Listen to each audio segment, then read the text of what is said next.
Hello and welcome back. It's a sourcing video.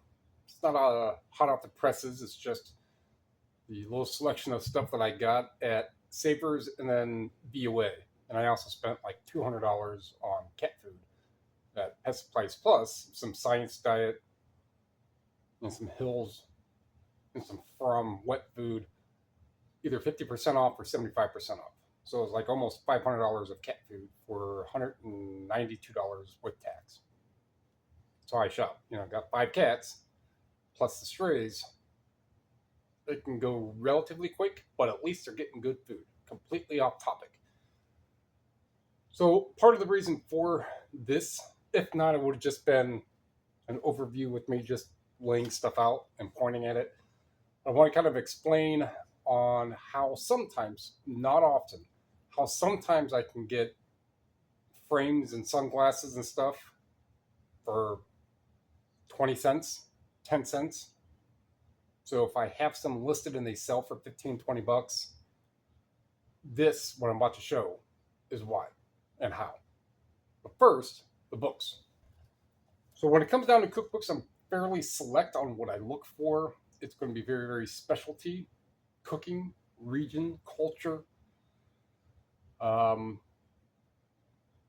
That's about the two primary, or if it just looks really interesting.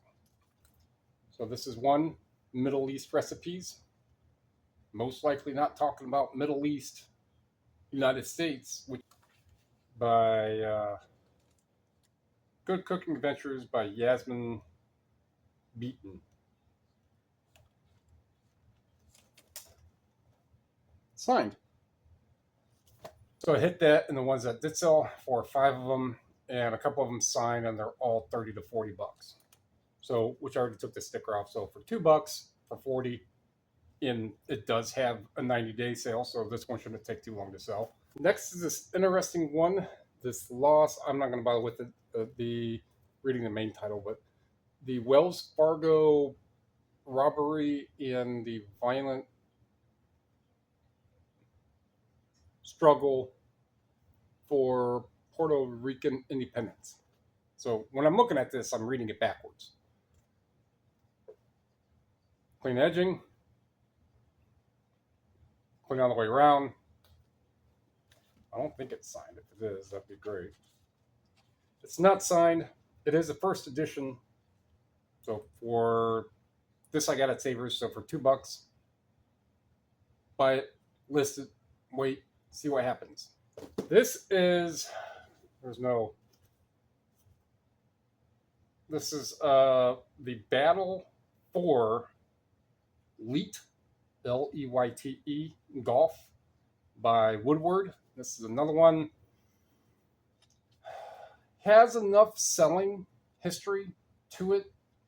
It does have some wear right here, like somebody just constantly use this spot. This cover is a tad loose.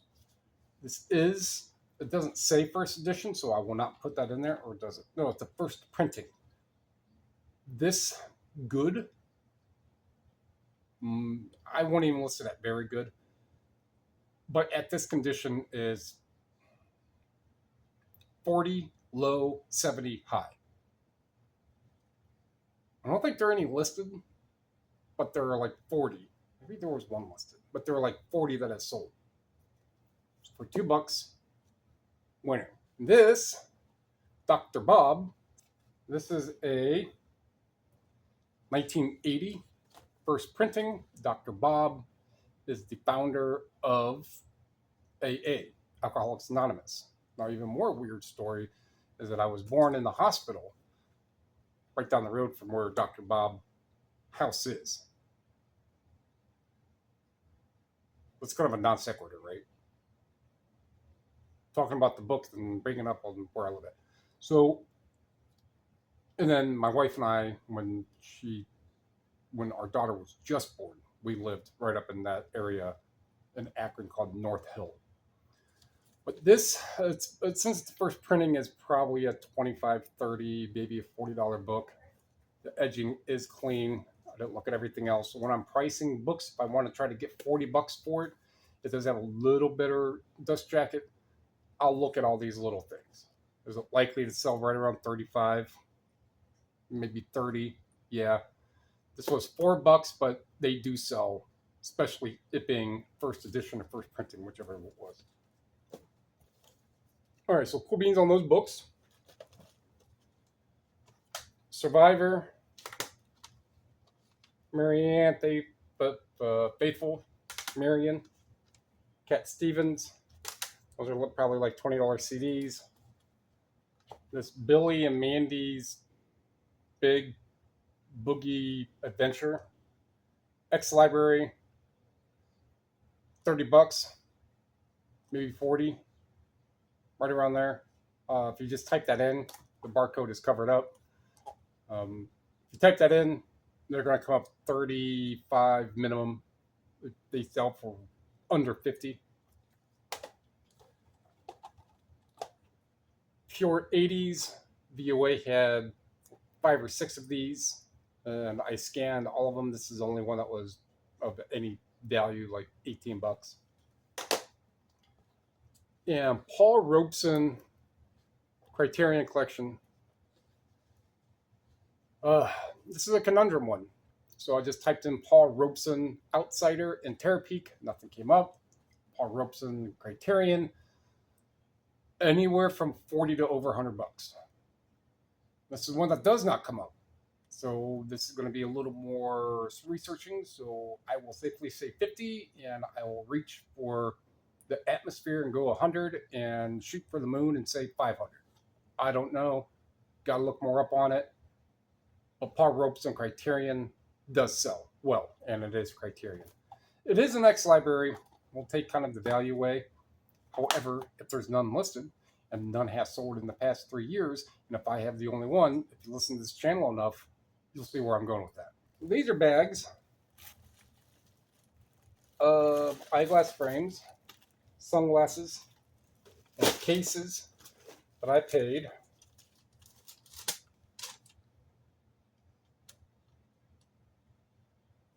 there we go, $5.99 each for. Actually, we could do this one. See? Sealed. Without me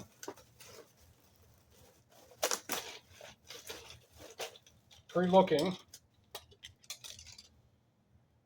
these are Dolce & Gabbana, D&G. Don't know, so is what I would do. I'll type in D&G, and there's going to be a model number or a pattern name or something within one of these temple arms. Let's see what we have here. These are just China. Now, some reading glasses. Revaux, Warby Parker, Rag & Bones. Those are a couple like just brands of reading glasses that can be 30 to $100 just for reading glasses. So I'm just not going to quickly. Yeah, these do not have a brand. They have a style number, but no brand. So I have a small box that has just like some junk frames. When the bigger sale is done, I will go into my listings, and this is good because this is when I will do a mass takedown of frames. When I get these big bags and I have them, because then I'm going to end up with a whole bunch of junk here, and then that can go with the stuff I already have, and then that allows me to take down some of the older stuff that's probably at least 8 months, a year, or the frames that have been relisted and are like $10 now, right? So those things can come down. I want to keep the higher stuff up. So when I get these bags like this, that allows me to do that. If I don't have the big bags to then eventually have a 100-piece slot in between sunglasses frames and cases, then they'll just stay listed. Okay, so these do not have any sort of magnification number of +2, +2.25. So these are legitimate frames, non-reading glasses. So they have a brand. These are Biohazard. There's a lot of wear on the name on the arm. So these ones with the fluorescent kind of greenish color are Panama Jack. Not exactly Maui Jim. So what I do with these, I will empty them all out in a small box, sit down, and just start taking them out and trying to find brand names. And if it doesn't have a brand name that I can easily see, kind of feel for the quality. If they're just likely going to be junk, then they will just be put in the junk box. And from what's right here, and then after the sale, even if I'm not out 100 pieces total, they will still just get the ones that I've had will get taken out and put in the lot, adding everything else together and just get that gone. And it'll be a 10-day auction. So it'll be probably 99 cents because if you type in glasses, sunglasses lot and put a couple brand names in there, it's not going to get a lot of visual traction. No pun intended, really, but it's not going to get a lot because there's going to be a lot of competition for those types of listings. So it'd just be one of those where it would just be in a box, and I'm doing it to help somebody who really just wants, for whatever reason, in a feedback and make $5 total, whatever it may be. But of the $12 plus tax that I paid for them, there's going to be at least a few pair, and of those pairs, I'm going to make enough to cover my time and my costs. So are they all likely to be junk, or can I net $100 on it? I'm likely going to net $100. If I bought bags with much better profit in them, yeah. So this is just one of those. This is one way on how I get them for stupid cheap. And when you're doing this, you're going to end up with a lot of common stuff, a lot of junk, a lot of chaff. And that happens. But I've got $12 wrapped up in it. So I'm going to make money on it regardless. And it's not going to take a lot of time for me to go through these. And then they can go with the others, which then help to call some of my older frames and sunglasses inventory. So this is something I don't do often because I don't find the bags often. But I also don't accrue a lot of frames because when you're buying them, it's a very, very specific thing that someone is looking for. And they can sell relatively quickly.